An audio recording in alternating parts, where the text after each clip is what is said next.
The description of Trump's plans was given by several sources inside and outside the Trump administration, all of whom requested anonymity and strongly cautioned that the president's decision and schedule could undergo an 11th-hour shift. Ahead of the announcement, Trump phoned Israeli Prime Minister Benjamin Netanyahu, Palestinian President Mahmoud Abbas, and Jordan's King Abdullah II. Abbas and Abdullah, through their offices, warned Trump that his decision to recognize Jerusalem would cripple hopes for Middle East peace, and risks inflaming anti-U.S. sentiment in the Muslim world. Many questions about Trump's policy shift remain. Here are 5 things to watch for in the speech. News accounts of Trump's phone calls to world leaders on Tuesday described him as saying he intends to move the U.S. Embassy. Without a timetable, even an aspirational one rather than a firm date, intends means that the president would be just restating U.S. policy.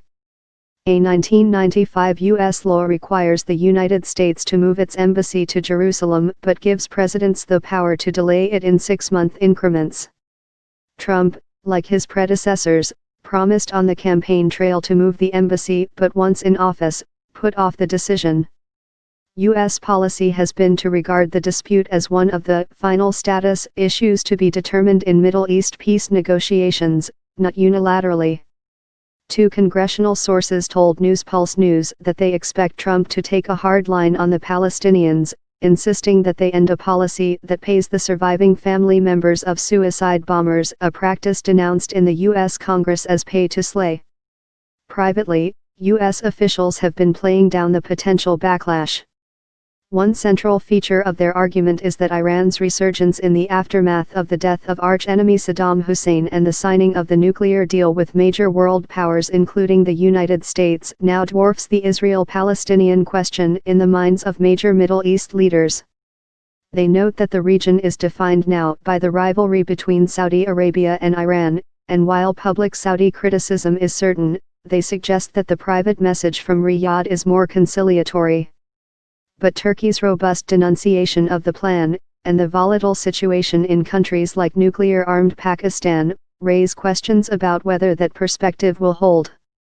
And another concern is potential public anger in Jordan, a key U.S. ally, where a majority of the population is Palestinian and which has struggled under the strain of hosting some 650,000 refugees from Syria's civil war.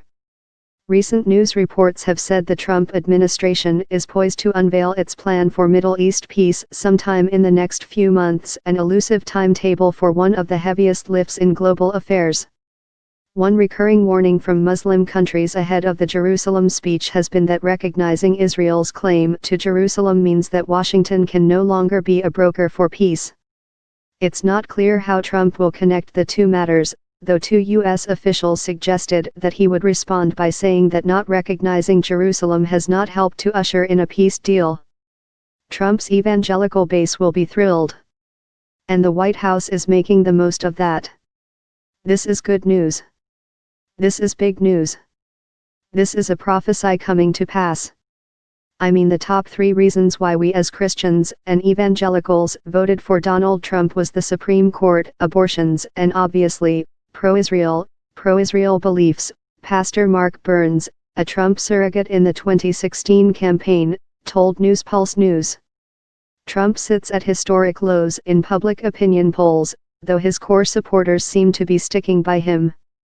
I've been asked, and other leaders have been asked, to prepare statements in preparation for this announcement because obviously there's going to be a big stir-up, huge stir. Obviously those who are enemies of the administration are going to go crazy, Burns said.